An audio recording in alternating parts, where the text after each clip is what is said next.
A'udzu billahi minasyaitonir rajim. Bismillahirrahmanirrahim. Assalamualaikum warahmatullahi wabarakatuh. Alhamdulillahi rabbil alamin wa bihi nasta'in ala umurid dunya waddin. Nasta'inuhu wa nastaghfiruh wa na'udzu billahi min syururi anfusina wa min sayyiati a'malina. فمن يهده الله فلا مضل له ومن يضلل فلا هادي له أشهد أن لا إله إلا الله وحده لا شريك له وأشهد أن محمدا عبده ورسوله لا نبي بعده أما بعد. Puji syukur kehadiran Allah Subhanahu wa taala, kemudian salawat dan salam kepada Rasulullah sallallahu alaihi wasallam. Kita teruskan pengajian tentang Al-Asma'ul Husna, tentang nama-nama Allah yang penuh dengan kebaikan. Nama-nama Allah penuh dengan kebaikan, di antara kebaikannya adalah menerangkan tentang Allah. Maka apabila kita mempelajari nama-nama Allah, maka kita akan mendapatkan ilmu, akan mendapatkan pengetahuan tentang Allah. Semakin kita mengenal Allah, mudah-mudahan semakin bertambah keimanan kita kepada Allah, semakin teguh keyakinan kita kepada Allah, dan mudah-mudahan juga akan semakin cinta kita kepada Allah Subhanahu wa taala. Alangkah malangnya, alangkah ruginya apabila kita beribadah kepada Allah, kita menghadap Allah, tapi kita tidak mengenal Allah Subhanahu wa taala. Maka hendaknya kita terus berusaha menuntut ilmu supaya kita mengenal Allah yang kita imani, yang kita percayai, yang kita yakini. Yang dengan demikian kita di dalam menjalankan ibadah, kita menjalankannya dengan keimanan dan keyakinan. Jadi pasti-pasti kita di dalam beramal, dalam beribadah, dalam melakukan ketaatan. Tidak mengikut-ngikut. Kalau mengikut-ngikut, maka boleh jadi kita tidak memiliki keimanan yaitu keyakinan yang kokoh di dalam hati. Kalau mengikut-ngikut yang berkaitan dengan akidah adalah dilarang. Jadi kalau ada yang ngikut-ngikut di dalam akidah, maka itu adalah yang dilarang. Jadi dalam perkara akidah tak boleh mengikut, tapi mesti memiliki ilmu sehingga mempercayai, meyakini. Jadi dengan keimanan dan kepercayaan, dengan keimanan dan keyakinan, kita mengisi hidup ini di dalam beragama. Maka dilarang hukumnya dalam akidah, dalam keimanan mengikut orang lain. Maka kita sendiri masing-masing mesti punya ilmu tentang Allah, tentang malaikat, tentang kitab suci, tentang rasul yang diutus, tentang hari akhirat, tentang qada dan qadar yang kita sebut sebagai rukun iman. InsyaAllah melalui nama Allah yang 99, yang pada kesempatan ini kita akan teruskan kepada nama Allah yang ke-67, yaitu Allah Al-Wahid. Akan bertambah pula lah pengetahuan kita tentang Allah Subhanahu wa taala. Yang pertama, sebagaimana biasa yang kita pelajari, setiap kali nama Allah kita terangkan adalah pertama makna bahasa. Makna bahasa dari nama Allah Al-Wahid. Nama Allah Al-Wahid yaitu dari perkataan wahada. Wahid maknanya adalah satu. Allah Al-Wahid adalah Allah yang satu. Biasa kita menyebut satu itu Esa. Nah, Allah yang wahid adalah Allah yang Esa. Kepada selain Allah disebut juga kata satu, kata Esa. Maka untuk Allah kita tambah kata Allah yang Maha Esa. Satu masuk ke dalam bilangan. Ada bilangan 1, 2, 3, 4, 5, 6. Tetapi perkataan satu pada Allah bukan bermakna bilangan, enggak. Bahwasanya di sana ada yang kedua, yang ketiga, yang keempat, tidak. Makna satu di sini dalam pengajian sifat Allah wahdaniyah, maknanya satu yang tidak ada duanya.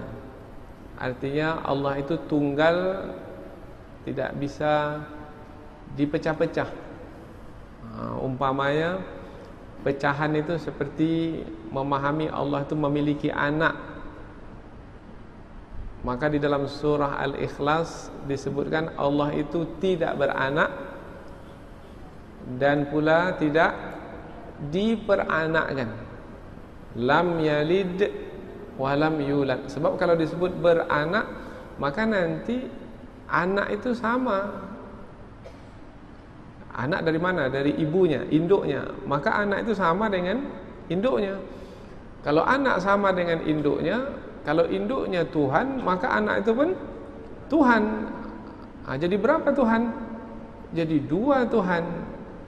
Maka di dalam Islam Tuhan itu tidak berbilang. Tak berbilang berarti tidak ada Tuhan pertama, Tuhan kedua, Tuhan ketiga, tidak ada. Tuhan itu satu. Qul huwallahu ahad. Katakanlah bahwasanya Allah itu satu. Nah, di dalam surah Al-Ikhlas disebut dengan kata ahad, sama dengan kata wahid.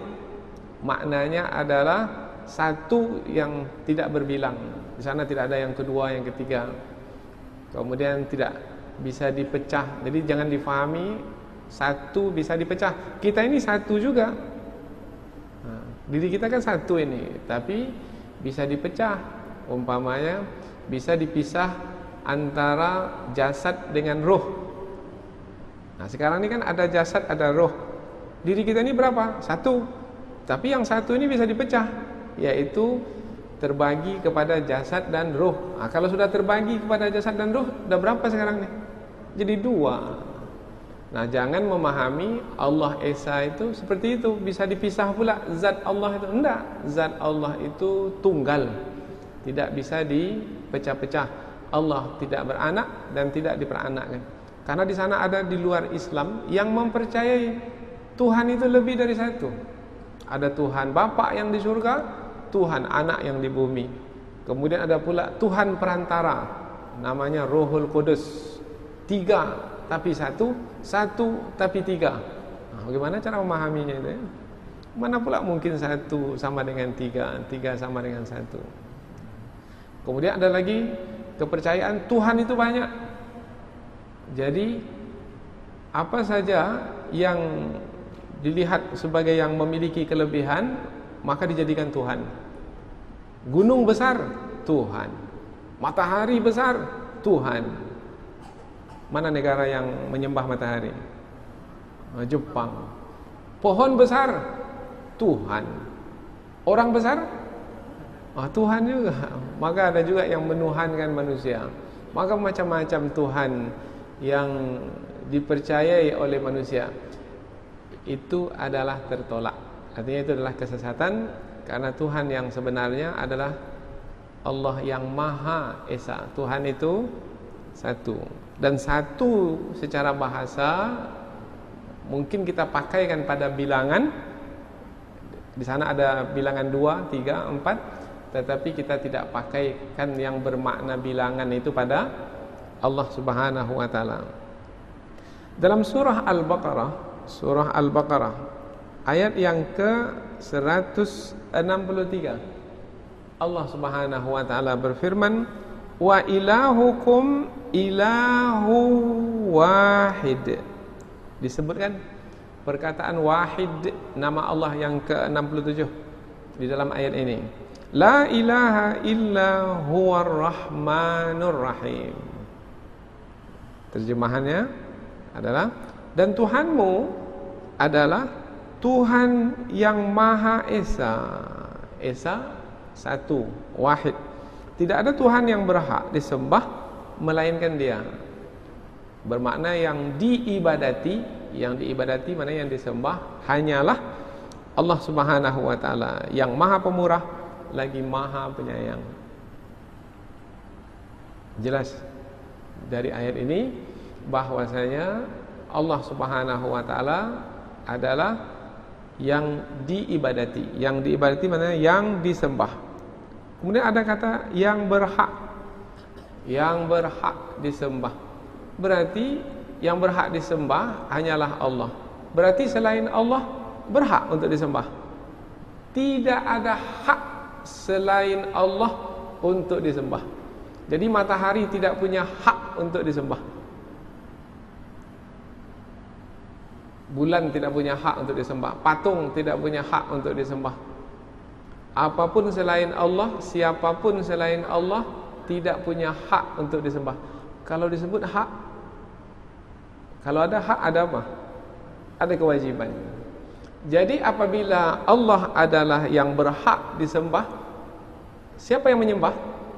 Kita manusia yang menyembah.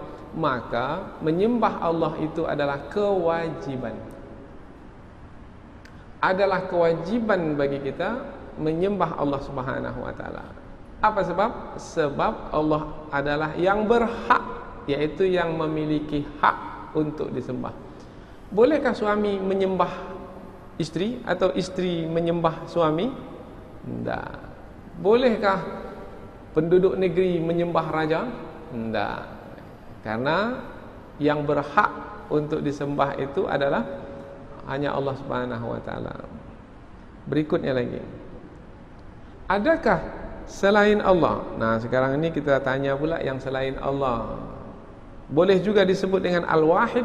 Maka jawabannya adalah tak boleh.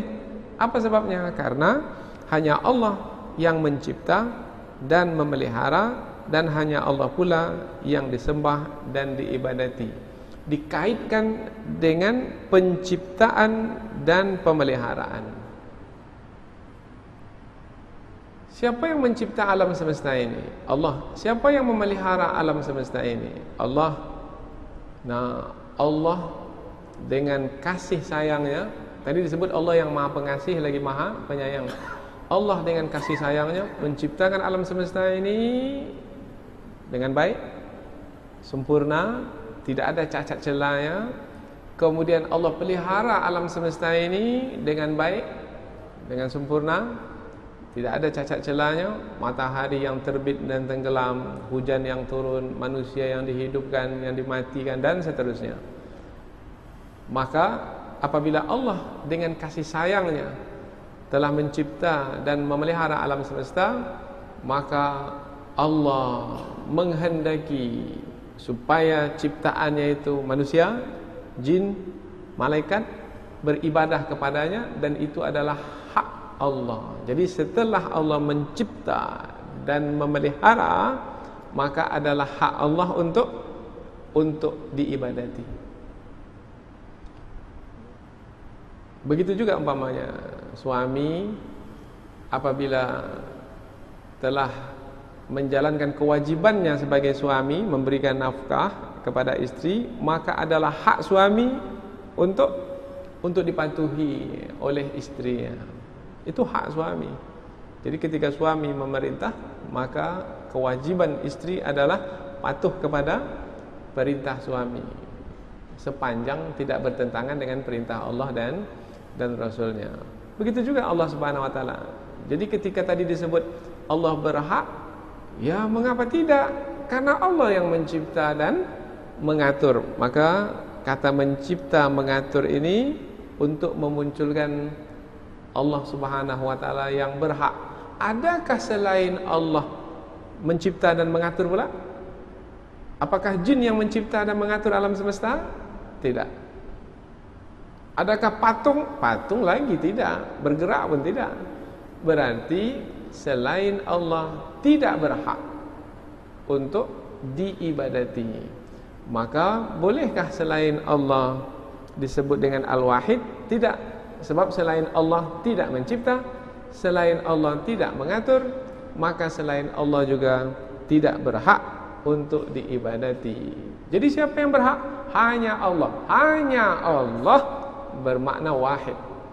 Hanya itu bermakna satu, esa. Dalam surah Sad ayat yang ke-65 Allah Subhanahu wa taala berfirman, "Qul innama ana munzir wa ma min ilahin illallahul wahidul qahhar." Ini ayat Al-Quran, perintah dari Allah kepada Rasulullah supaya mengatakan perkataan yang disebutkan dalam ayat ini. Wahai Muhammad, katakanlah. Katakanlah ya Muhammad, apa yang mesti dikatakan oleh Nabi Muhammad sebagai Rasul yang diutus. Apa yang dikatakan oleh Nabi Muhammad kepada manusia. Sesungguhnya aku di sini siapa? Nabi Muhammad. Sesungguhnya aku hanya seorang pemberi peringatan. Jadi jangan tuhankan pula Nabi Muhammad. Karena ada orang di luar sana menuhankan Nabi Isa. Sesungguhnya aku hanya seorang pemberi peringatan, dan sekali-kali tidak ada Tuhan yang berhak disembah selain Allah yang Maha Esa dan Maha mengalahkan. Mengalahkan siapa saja yang menentang Allah Subhanahu wa taala. Ayat ini menerangkan bahwasanya hanya Allah lah berarti Esa. Hanya Allah lah yang diibadati, yang disembah. Apa sebab? Sebab hanya Allah lah yang mencipta dan mengatur alam semesta. Selesai sudah mukaddimah yang berkaitan dengan makna. Sekarang kita masuk ke pembahasan, yaitu beberapa perkara. Karena kajian kita ini adalah kajian dengan metodologi tafsir Al-Quran, maka kita akan membaca ayat-ayat Al-Quran berkaitan dengan Allah yang Maha Esa. Apa saja perkara yang disebutkan dalam ayat-ayat Al-Quran yang menerangkan Allah Al-Wahid? Pertama adalah Allah Al-Wahid, Allah yang Maha Esa adalah yang Esa dalam mencipta segala sesuatu. Tak ada yang lain yang mencipta di alam semesta ini. Tidak ada. Kalau kita menyebut saya menciptakan apa? Umpamanya ada manusia mengatakan menciptakan pesawat umpamanya. Bukan mencipta pesawat. Karena bahan baku dari pesawat itu adalah besi umpamanya. Apakah manusia menciptakan besi? Tidak. Siapa yang menciptakan besi? Allah yang menciptakan besi. Kemudian dari besi dibentuklah rangka-rangka pesawat. Kemudian dibentuklah badan pesawat. Kemudian juga ditemukan mesin pesawat.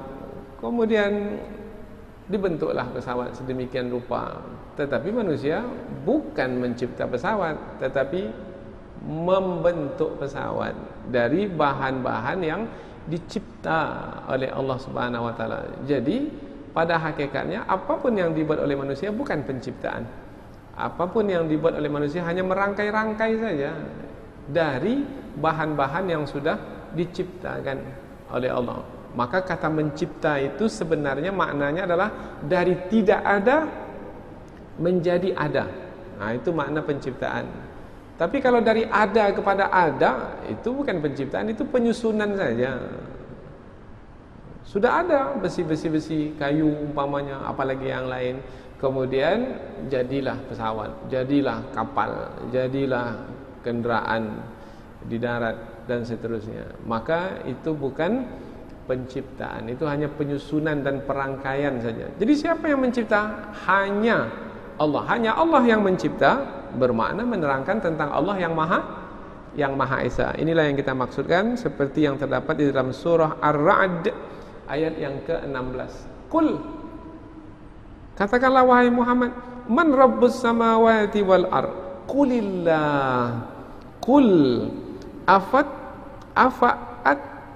Qul afattakhadhtum min dunihi awliya la yamlikuna li anfusihim naf'an wala dharra. Qul hal yastawi al-a'ma wal basir am hal tastawi adh-dhulumatu wan nur. Am ja'alu lillahi syuraka'a khalaqu ka khalqihi fatashabahal khalqu alaihim qulillahu khaliqu kulli syai'in wa huwa. Ini dia yang berkaitan dengan nama Allah yang kita pelajari. Wa huwal wahidul qahhar. Ujung ayat. Biasanya ujung ayat itu menerangkan tentang kandungan ayat atau kesimpulan ayat. Ayat ini panjang ya, kita baca terjemahannya. Katakanlah, siapakah Tuhan langit dan bumi? Jawabnya adalah Allah. Tak ada lagi yang lain. Tuhan langit maknanya pencipta langit, Tuhan bumi pencipta bumi. Dari tidak ada menjadi ada, itu makna penciptaan. Katakanlah, maka patutkah kamu mengambil pelindung-pelindungmu dari selain Allah, padahal mereka tidak menguasai kemanfaatan dan tidak pula kemudaratan bagi diri mereka sendiri. Katakanlah, adakah sama orang buta dan yang dapat melihat? Mana pula sama. Atau samakah gelap gulita dengan terang benderang? Mana pula sama. Apakah mereka menjadikan beberapa sekutu bagi Allah yang dapat menciptakan seperti ciptaannya sehingga kedua ciptaan itu serupa menurut pandangan mereka? Mana pula. Katakanlah, Allah adalah pencipta segala sesuatu dan dialah Tuhan yang Maha Esa, lagi Maha Perkasa. Ini perkara yang pertama yang menerangkan Allah yang Maha Esa, yaitu hanya Allah yang mencipta alam semesta ini. Yang kedua, Allah yang Maha Esa adalah Allah yang menyelamatkan dari malapetaka dan kesengsaraan. Hanya Allah yang menyelamatkan, selain Allah tidak menyelamatkan. Maka apabila ada manusia yang berlayar di laut, ketika di darat menyembah berhala, minta tolong, minta keselamatan dari berhala. Tapi ketika sudah berlayar di laut, maka mereka minta tolong kepada siapa? Berhala yang di darat tak akan mungkin menolong. Maka mereka meminta kepada Allah, karena mereka memahami hanya Allah yang menyelamatkan dari malapetaka dan kesengsaraan. Berarti Allah Maha Esa. Surah Ghafir ayat yang ke-40, Allah berfirman, falamma ra'au ba'sana qalu amanna billahi wahdahu wa kafarna bima kunna bihi musyrikin. Dalam ayat ini ada kata amanna billahi wahdahu. Wahdah wahid, esa. Terjemahannya, maka tatkala mereka melihat azab kami, mereka berkata, kami beriman hanya kepada Allah. Hanya di sini bermakna esa, hanya kepada Allah saja, dan kami kafir kepada sembahan-sembahan yang telah kami persekutukan dengan Allah. Ini siapa contohnya ini? Yang mendapat azab ketika ditenggelamkan di Laut Merah. Fir'aun.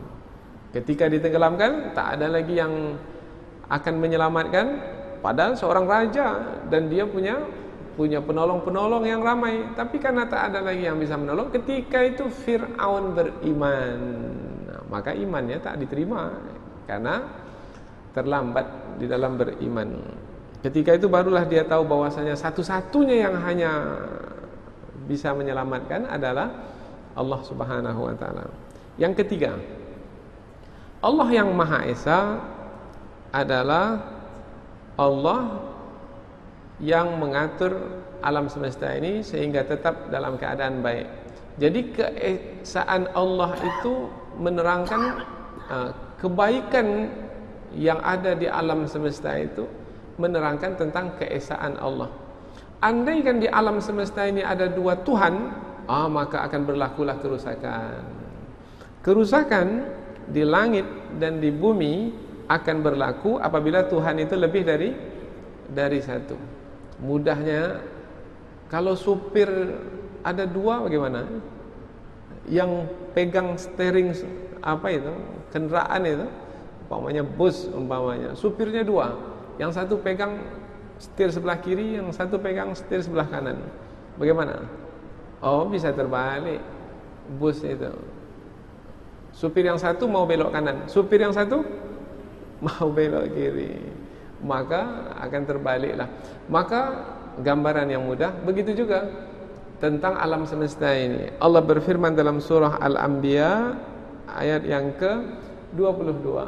Lau kana fihima alihatun illallah la fasadata fasubhanallahi rabbil arsy amma yasifun.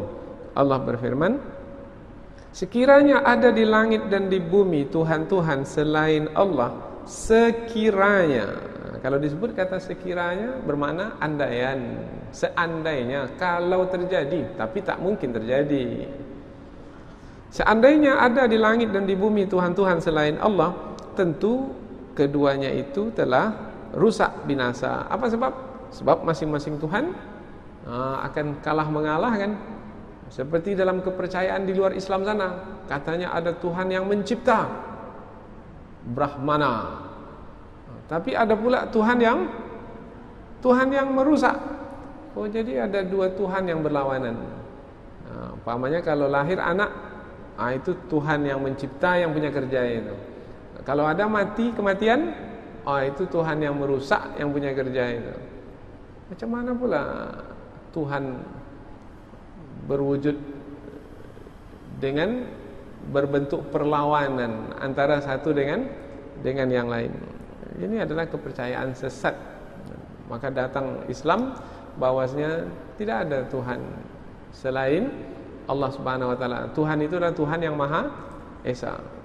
Maka sangat penting sekali memahami ayat-ayat yang berkaitan dengan keesaan Allah. Apalagi dalam bernegara di Indonesia ini ada Pancasila. Sila yang pertamanya adalah ketuhanan yang Maha Esa. Esa. Jadi kalau ini dasar negara, maka mesti difahami betul bahwasanya pengesaan Allah itu adalah jiwa dari bangsa ini. Jiwa bangsa ini adalah mengesakan, mentauhidkan Allah Subhanahu wa taala.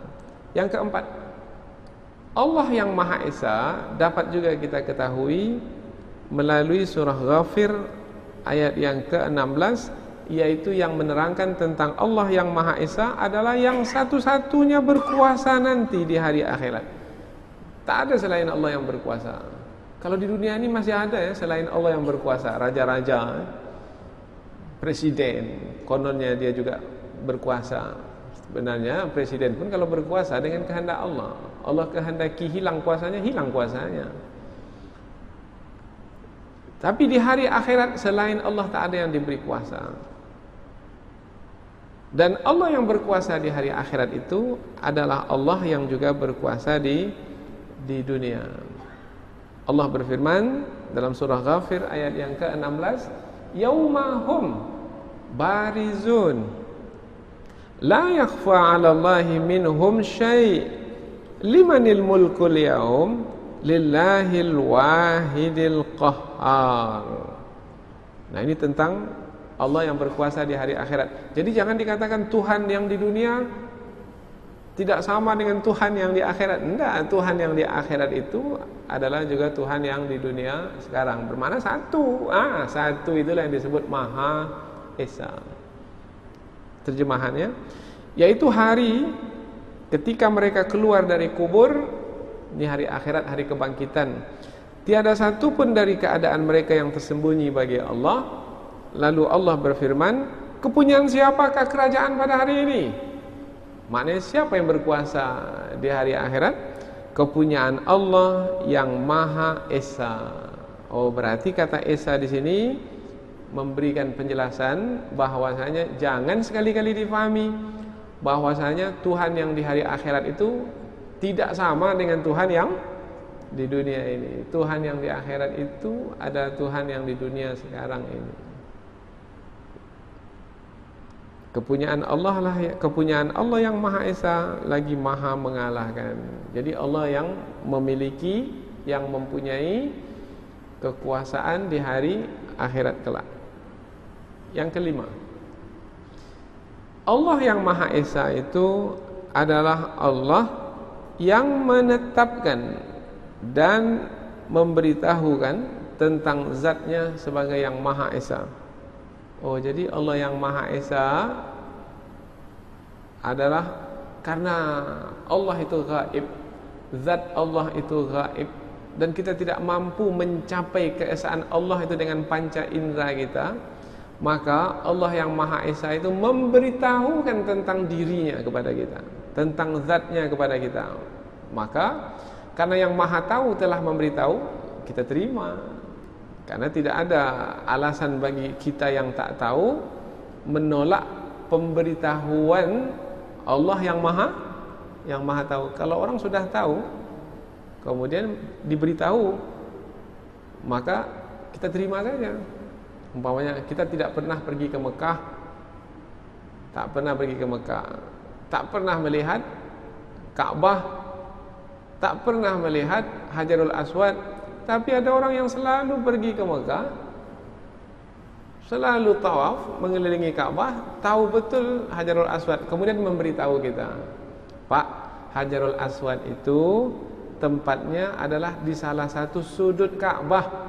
Itu pemberitahuan dari orang yang tahu. Kita terima atau tidak? Boleh tidak kita? Kita tak tahu, kemudian kita menolak. Enggak, mana pula di salah satu sudut yang 4. Dia tak tahu kemudian menolak pula. Nah, ini orang tak bisa diterima penolakannya itu. Ini sombong namanya ini. Kesombongan, tak tahu, berlagak tahu, menolak pemberitahuan dari yang tahu.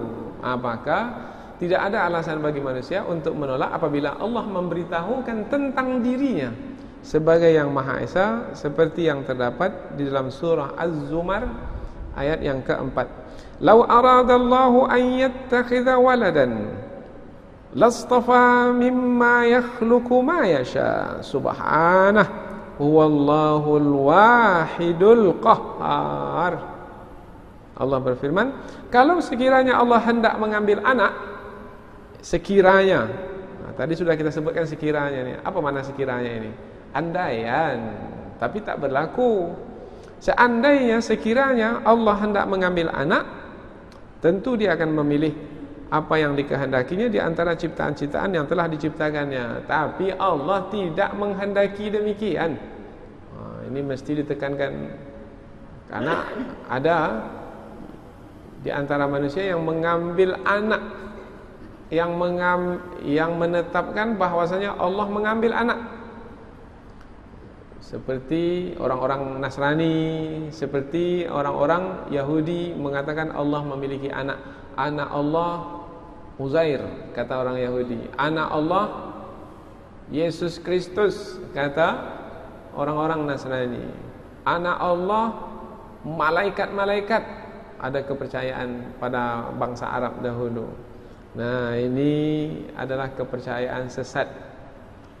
Maka datang Rasulullah menyampaikan bahwasanya Tuhan yang sebenarnya hanya satu, yaitu yang menciptakan. Iqra bismi rabbikal ladzi khalaq. Bacalah dengan nama Tuhanmu yang telah menciptakan. Tuhanmu itu yang telah menciptakan. Yang tidak menciptakan bukan Tuhan. Nabi Isa bukan Tuhan karena tidak mencipta. Maha suci Allah, dialah Allah yang Maha Esa, lagi Maha mengalahkan. Nah, ini ayat menerangkan tentang Allah memberitahukan tentang dirinya. Maka apabila Allah memberitahu, Allah itu yang Maha tahu memberitahu, maka terima wahai manusia yang tidak mengetahui tentang zat Allah, karena ilmu kita tidak ada berkaitan dengan perkara-perkara yang gaib. Yang berkaitan dengan yang gaib kita tidak memiliki ilmu. Berikutnya lagi, yang keenam lagi, Allah yang Maha Esa itu adalah Allah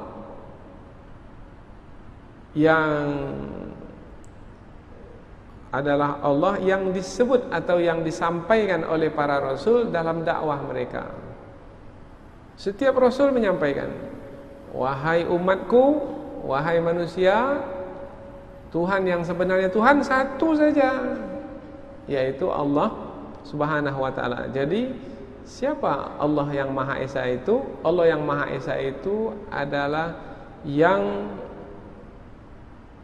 yang disebut oleh para rasul ketika menyampaikan dakwahnya. Jadi yang menyampaikannya adalah para rasul. Kalau yang menyampaikannya para rasul itu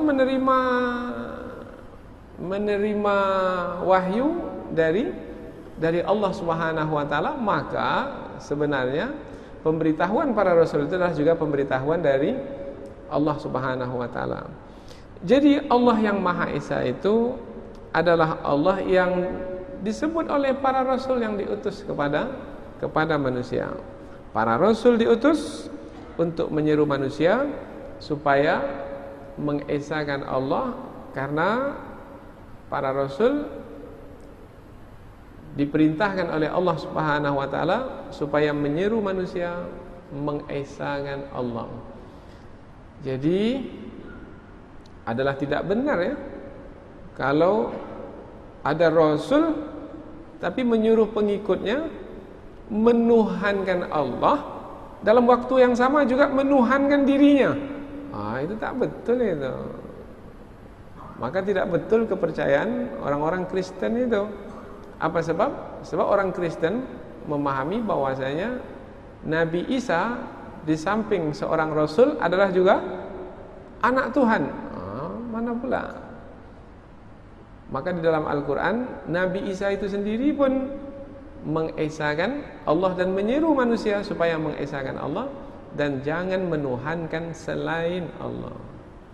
Surah Al-Kahfi ayat yang ke-110, Allah berfirman, "Qul innama ana basyarum mithlukum yuha ilayya annama ilahukum ilahu wahid faman kana yarju liqa'a rabbih falyamal amalan salihan wa la yusyrik bi'ibadati rabbih ahada."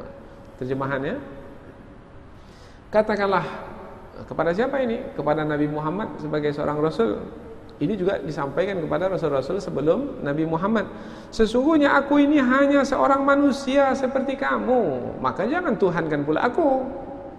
Maka umat Islam tidak menuhankan Nabi Muhammad. Meskipun Nabi Muhammad memiliki keistimewaan, kelebihan, yaitu mukjizat-mukjizat, tetapi umat Islam tidak menuhankan Nabi Muhammad. Sesungguhnya aku ini hanya seorang manusia seperti kamu. Bedanya adalah yang diwahyukan kepadaku wahyu, yaitu bahwa sesungguhnya Tuhan kamu itu adalah Tuhan yang Maha Esa. Barang siapa mengharap perjumpaan dengan Tuhannya, maka hendaklah ia mengerjakan amal yang saleh dan jangan ia mempersekutukan seorang pun dalam beribadah kepada Tuhannya. Jadi ayat ini menerangkan tentang penyampaian dari setiap para rasul itu adalah mengesakan Allah Subhanahu wa taala. Yang keberapa lagi? Yang ketujuh, ayat Al-Quran yang menerangkan tentang Allah yang Maha Esa adalah seperti yang disebutkan dalam surah Sad ayat yang kelima. Orang-orang musyrik tidak menyukai para rasul yang diutus disebabkan karena mereka membawa misi pengesaan Allah. Tadi kita sebut yang disampaikan oleh para rasul adalah, wahai manusia, Allah itu Maha Esa, Tuhan itu satu. Orang-orang musyrik tak mau. Apa sebab? Sebabnya mereka menuhankan Tuhan yang banyak. Berarti bertentangan dengan yang disampaikan oleh para rasul. Maka mereka membenci para rasul. Bukan hanya membenci, memusuhi para rasul. Bukan hanya memusuhi, malah mereka membunuh para rasul. Maka banyak para rasul yang dibunuh oleh orang-orang musyrik. Seperti Nabi Zakaria dibunuh, Nabi Yahya dibunuh, bahkan Nabi Isa pun akan mereka bunuh, tapi Allah selamatkan dengan mengangkatnya ke langit. Nabi Muhammad pun juga dibunuh, akan dibunuh pada malam hijrah itu, tetapi Allah selamatkan sehingga berhasil keluar dari kepungan dan sampai ke Madinah. Sekarang pun begitu juga. kalau kita menyeru manusia untuk mengesahkan Allah, maka di depan kita ada orang-orang musyrik. Nah, sama juga ya. Ada orang musyrik sekarang nih. Ada yang menyekutukan Allah dengan yang lainnya. Menyekutukan Allah dengan manusia, menyekutukan Allah dengan jin, dengan entah apa lagi. Maka mereka akan membenci kita yang mengesahkan Allah. Mereka akan memusuhi kita, bahkan mungkin juga akan membunuh kita. Hati-hati ya. Karena sekarang ini keadaan di tempat kita ini semakin gawat sekarang ini.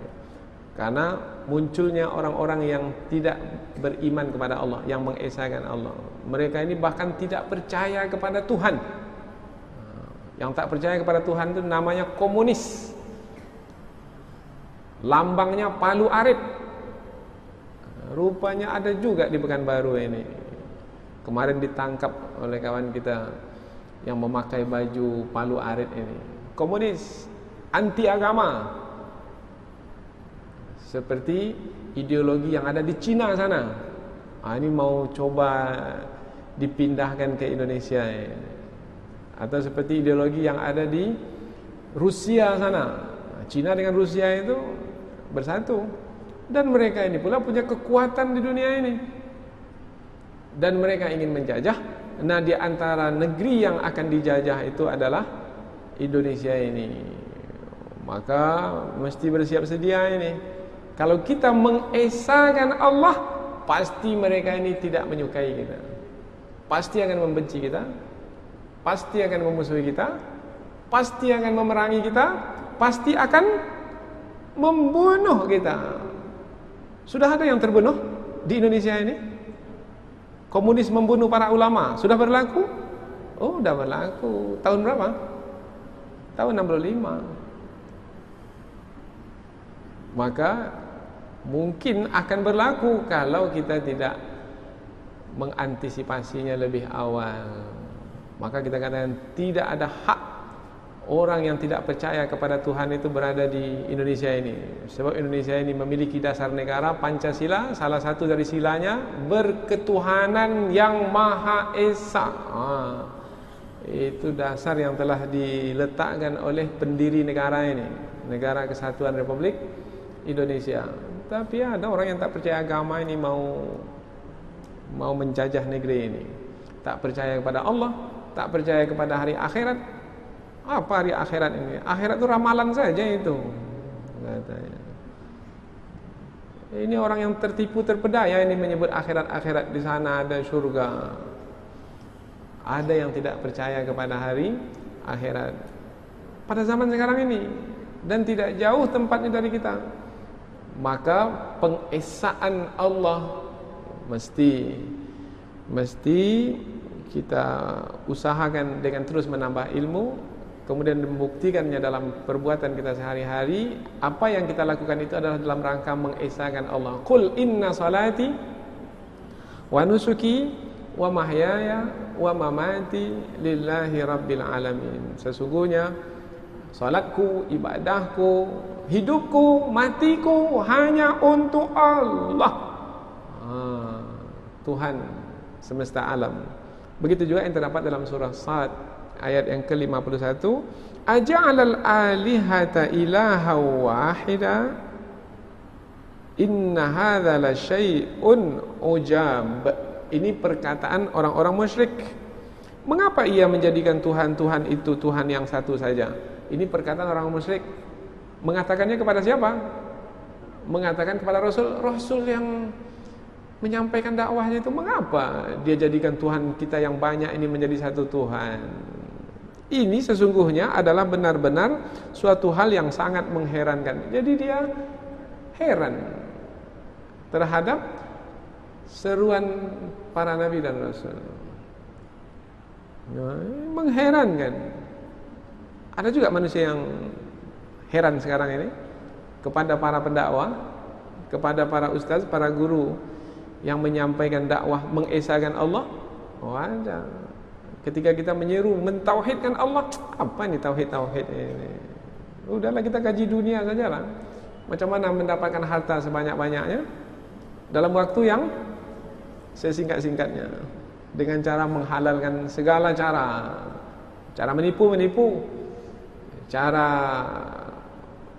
menerima rasuah, umpamanya sogokan, terima, akhirnya menjual diri, menjual marwah, menjual negeri. Ini yang malangnya ini pada hari ini. Ini perkataan ini bukan perkataan mengawang-awang ya, ini memang sudah berlaku di depan mata kita. Maka setelah kita memahami Allah sebagai yang Maha Esa, seperti mana yang disebutkan dalam ayat-ayat yang kita sampaikan tadi, maka apa sikap kita sekarang ini? Setelah memahami Allah Al-Wahid, pertama, beribadahlah kepada Allah yang Maha Esa. Jangan tujukan ibadah kepada selain Allah. Ibadah maknanya tunduk dan patuh. Itu makna ibadah. Tunduk dan patuh. Kalau disebut kata tunduk, kata patuh, bermakna di sana ada perintah. Kalau ada perintah, tunduk, patuh, buat, ikut. Di sana ada larangan, tunduk dan patuh. Kalau ada larangan, jangan buat. Siapa yang berhak memerintah? Siapa yang berhak melarang? Hanya Allah. Maka siapa yang menjalankan perintah Allah namanya beribadat. Siapa yang meninggalkan larangan Allah namanya beribadat. Beribadah hanya kepada Allah yang Maha Esa, sebab hanya Allah yang berhak untuk memerintah dan yang berhak untuk melarang. Perintah hanya perintah Allah, larangan hanya larangan Allah. Suami boleh memerintah? Boleh, tapi mesti sesuai dengan perintah Allah. Guru boleh memerintah? Boleh, tapi perintah guru mesti sesuai dengan perintah Allah. Kalau bertentangan perintah orang tua dengan perintah Allah, perintah siapa yang kita ikuti? Perintah Allah. Tidak boleh meninggalkan perintah Allah hanya karena mengikuti perintah selain Allah. Ada istilahnya la ta'ata li makhluqin fi ma'siyatil khaliq. Tidak ada ketaatan kepada makhluk apabila berupa pelanggaran kepada Allah Subhanahu wa taala. Jadi jangan hanya karena mengikuti perintah makhluk kemudian melanggar, durhaka kepada Allah Subhanahu wa taala. Yang kedua, sikap kita yang kedua, ayatnya ya. Surah At-Taubah ayat yang ke-31. Ittakhadhu ahbarahum wa ruhbanahum arbabam min dunillah wal masih ibn Maryam wa ma umiru illa liya'budu ilaha wahida la ilaha illa huwa subhanahu amma yusyrikun. Ini menerangkan tentang orang-orang Nasrani, orang-orang Kristen yang beribadah tetapi tidak menujukannya kepada Allah, karena menganggap di sana ada Tuhan lagi selain Allah, Tuhan anak. Ini kesesatan. Mereka, siapa mereka? Orang-orang Nasrani, orang-orang Kristen, menjadikan orang-orang alimnya, pendeta-pendeta dan rahib-rahib mereka sebagai Tuhan selain Allah. Karena yang mereka patuhi, yang mereka ikuti perintah alim, perintah pendeta. Berarti mereka sudah menuhankan pendeta, telah menuhankan rahib, dan juga mereka mempertuhankan Al-Masih putra Maryam. Ini yang disebut sebagai Yesus Kristus. Mereka tuhankan Nabi Isa. Padahal mereka hanya disuruh menyembah Tuhan yang Maha Esa. Jadi beribadah hanya kepada Allah. Tidak ada Tuhan yang berhak disembah selain Dia. Maha suci Allah dari apa yang mereka persekutukan. Ketika disampaikan ini ayat Al-Quran, ini dari Allah, maka jangan fahami, ini ustaz ini sara, ini bukan sara, ini ilmu yang disampaikan, ini majelis ilmu. Maka jangan ragu-ragu dalam menyampaikan kebenaran. Yang kita sampaikan adalah kebenaran. Mudah-mudahan ada orang Kristen itu yang terketuk hatinya, iyalah, salahlah kepercayaan saya selama ini, kalau begitu saya tinggalkanlah. Alhamdulillah, berarti selamat. Ada tidak orang Kristen yang masuk Islam? Oh, banyak sekali. Bukan orang Kristen biasa lagi, pendetanya masuk Islam. Sudah berapa kali pendeta datang ke tempat kita ini. Pendeta tinggi di Indonesia ini masuk Islam. Karena setelah mendengarkan ayat-ayat Al-Quran, ini dia kebenaran. Karena ada para ustadz itu yang takut menyampaikan kebenaran ini. Ini tak boleh sampaikan ini sara ini. Sara apa pula ini. Nah, ustadznya pengecut itu. Atau ustadznya yang tidak mau mengatakan yang benar itu benar, disebabkan karena ketakutan. Padahal mesti keberanian itu dimiliki oleh orang yang menyampaikan kebenaran. Kalau tidak, kebenaran itu tidak akan tersampaikan, tidak akan tersebarluaskan, maka manusia akan berada dalam kebodohan. Maka nanti orang yang berilmu itu akan ditanya, apakah mereka menyampaikan ilmu itu atau tidak. Barang siapa yang menyembunyikan ilmu, maka akan dilecut dengan lecutan api neraka. Itu hadis Nabi, yaitu man su'ila an ilmin fakatamahu uljima yaumal qiyamati bilijami min nar. Ilmu yang penting pula yang disembunyikannya, yaitu ilmu tentang Allah yang Maha Esa. Yang kedua, sikap kita yang kedua, kalau meminta tolong, minta tolonglah kepada Allah yang Maha Esa. Ini tauhid rububiyah. Mau mendapatkan rezeki tambahan, melipat gandakan rezeki, melipat gandakan uang, minta kepada Allah. Jangan minta kepada siapa? Ada manusia yang melipat gandakan uang. Pembohong yang melipat gandakan uang. Yang melapangkan rezeki kita itu adalah Allah. Minta kepada Allah, ya Allah, lapangkanlah rezeki hamba, ya Allah. Jangan minta kepada selain Allah. Surah Al-Fatihah ayat yang ke-5. Iyyaka ini menerangkan tentang hanya Engkaulah ya Allah. Iyyaka na'budu wa iyyaka nasta'in. Hanya kepada Engkaulah kami menyembah dan hanya kepada Engkaulah kami mohon pertolongan. Ini tauhid. Tauhid yang pertama, tauhid uluhiyah. Iyyaka na'budu, hanya kepada Engkaulah kami menyembah. Ini dalam kaitan ibadah. Penyembahan adalah ibadah. Kemudian, dan hanya kepada Engkau kami memohon pertolongan. Ini kaitannya dengan kehidupan kita, yaitu apabila kita umpamanya miskin, mohon pertolongan kepada Allah supaya dikayakan. Kalau kita sakit, mohon pertolongan kepada Allah supaya disembuhkan. Kita dalam perjalanan, mohon pertolongan kepada Allah supaya diselamatkan, dan seterusnya. Sikap yang ketiga, yaitu senantiasa mengingat dan meyakini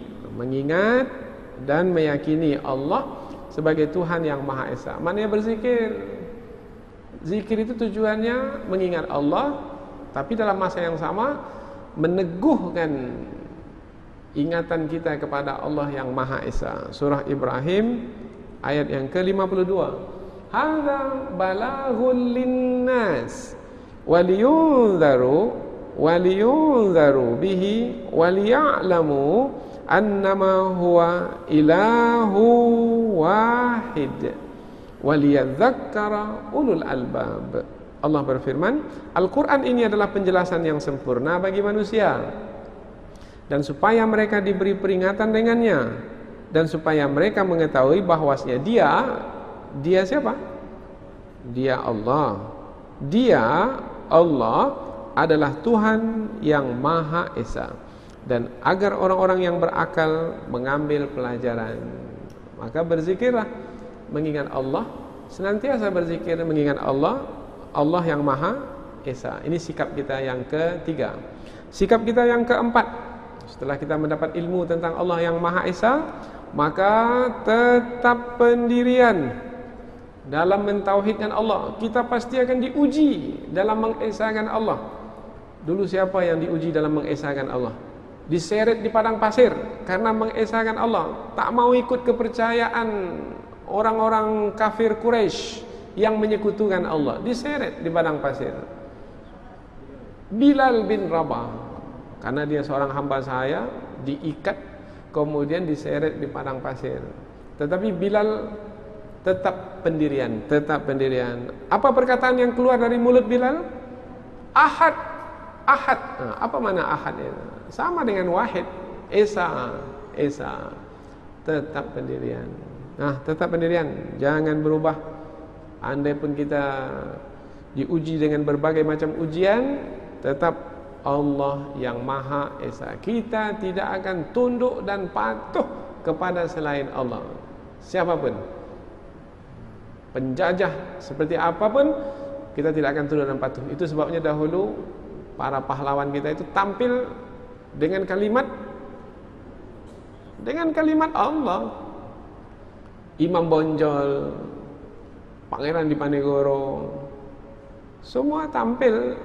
Umat Islam itu tampil melawan penjajah. Karena penjajah itu siapa? Belanda. Belanda itu siapa? Belanda itu dari Eropa.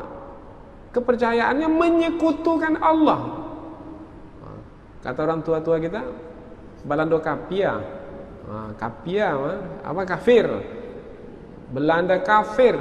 Maka mereka menentang itu karena keimanan mereka kepada Allah, maka mereka menentang penjajah yang kafir itu. Surah Fussilat ayat yang ke-6. Qul innama ana basyarum mithlukum yuha ilayya annama ilahukum ilahu wahid fastaqimu ilaihi wastaghfiruh wa wailul lil musyrikin. Ayat ini tegas ini. Seperti ada beberapa kali penyampaian yang disampaikan yang sama, yaitu pengesaan Allah. Kita lihat terjemahannya. Katakanlah wahai Muhammad perkataan berikut ini, bahwasanya aku di sini siapa? Nabi Muhammad. Aku Nabi Muhammad. Jadi Nabi Muhammad bukan Tuhan. Nabi Muhammad adalah seorang manusia seperti kamu. Bedanya adalah diwahyukan kepadaku wahyu, yaitu wahyunya di antaranya bahwasanya Tuhan kamu adalah Tuhan yang Maha Esa. Maka tetaplah inilah yang disebut dengan tetap pendirian. Tetaplah pada jalan yang lurus menuju kepadanya. Kalau disebut tetaplah berarti pasti kamu akan diuji, dan ujian itu membuat kamu nanti apabila musuh mengazab, menganiaya, menindas, menzalimimu, maka boleh jadi kamu akan merasa terbeban, menderita, sengsara. Maka dalam keadaan seperti itu tetaplah kamu pada jalan yang lurus menuju kepadanya dan mohonlah ampun kepadanya, dan kecelakaan besarlah, celaka kalau tidak tetap pendirian, kecelakaan besarlah bagi orang-orang yang mempersekutukannya. Tetap pendirian. Sakit tak sembuh-sembuh, tetap di atas jalan yang lurus, mentauhidkan Allah, minta tolong hanya kepada Allah. Udah 10 tahun sakit, minta tolong hanya kepada Allah. Udah 15 tahun diberitahu di Teratak Bulu sana ada dukun, pergi ke dukun. Kalau pergi pula ke dukun berarti tidak tetap pendirian, berarti sudah meminta kepada selain Allah. Dilarang pergi ke dukun. Siapa yang mendatangi dukun, dia tanya dukun suatu entah apa yang dia tanya, kemudian dukun pun menjawab, kemudian dia benarkan apa yang dikatakan dukun, maka tidak diterima salatnya 40 hari. Karena dia telah mengkufuri apa yang telah diturunkan kepada Rasulullah, yaitu kebenaran berupa mentauhidkan Allah Subhanahu wa taala. Man atakahinan fasa'alahu an syai'in. Siapa yang mendatangi dukun, dia tanya sesuatu kepada dukun, sesuatu. Kemudian dukun pun menjawab, fasa'alahu an syai'in fasaddaqahu bima yaqul. Dia benarkan apa yang dikatakan dukun itu.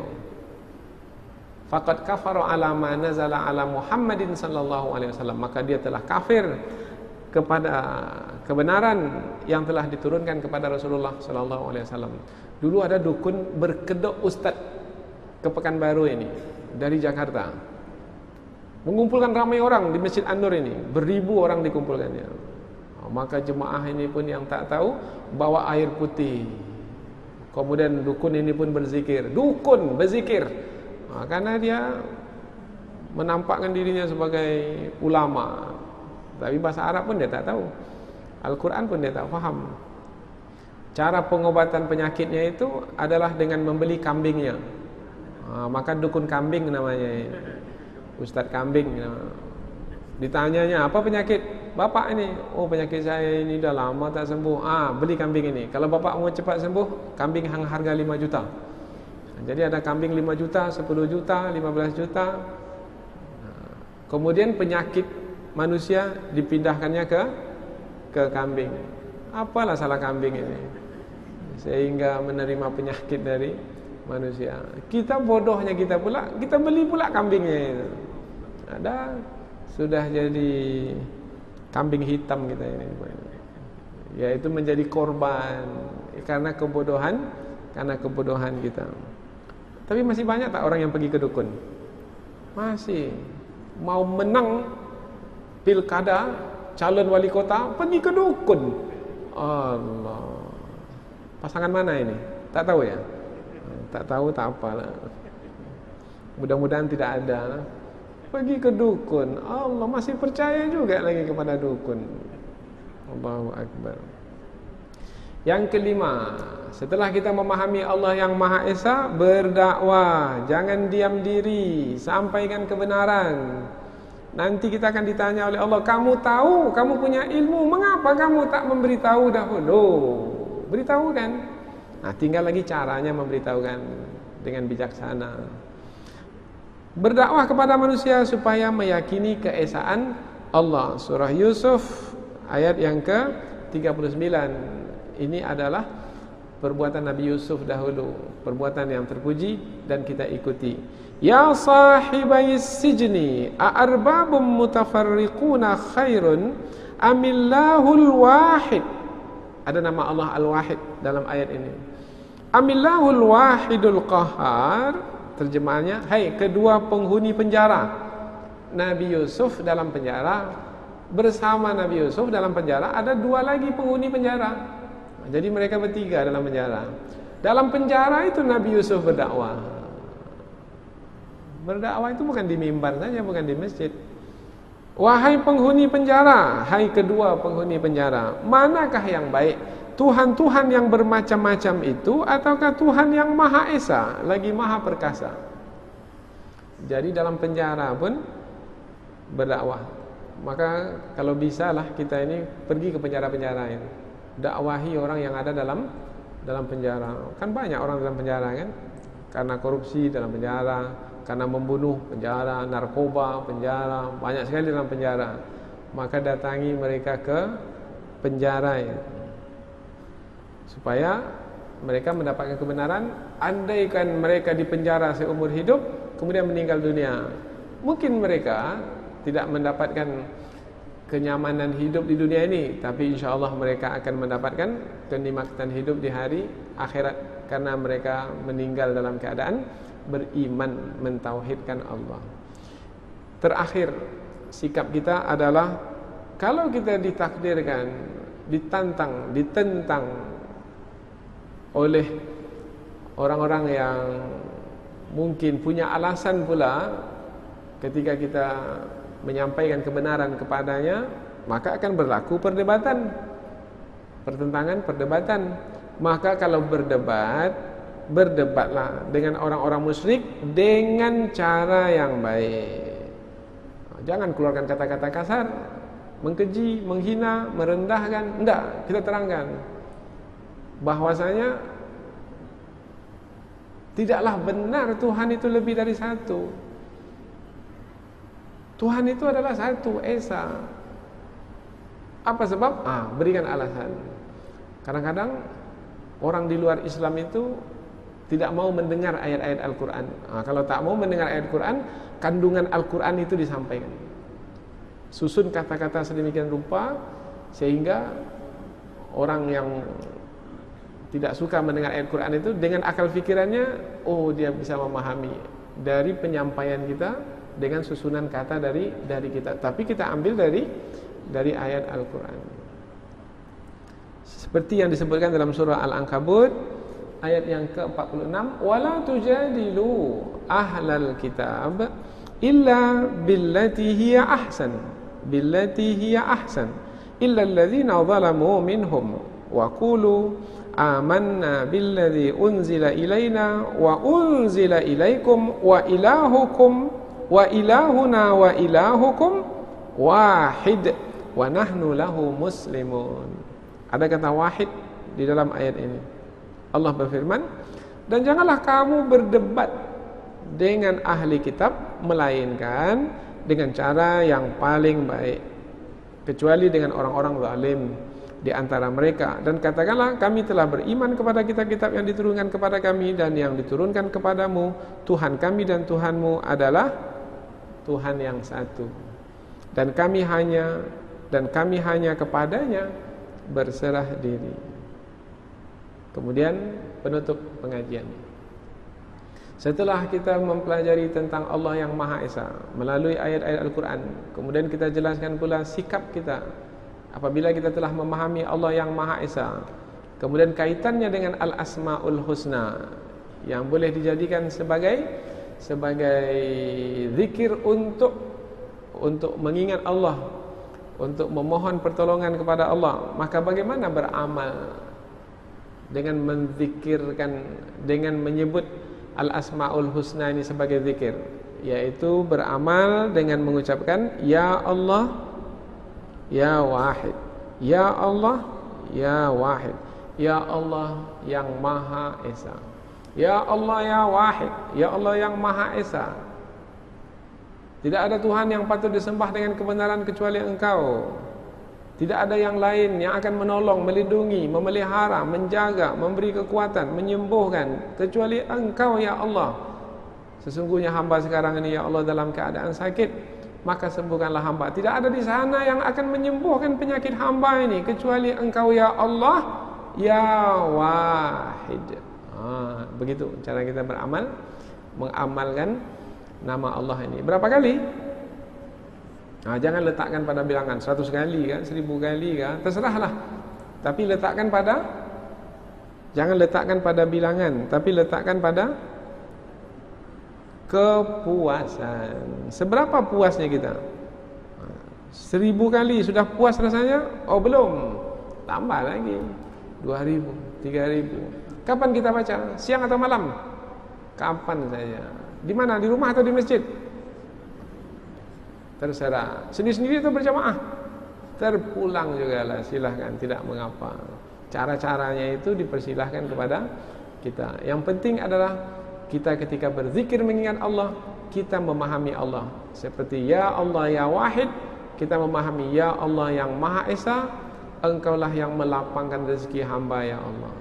Sekarang hamba Engkau uji dengan kesusahan di dalam mencari rezeki.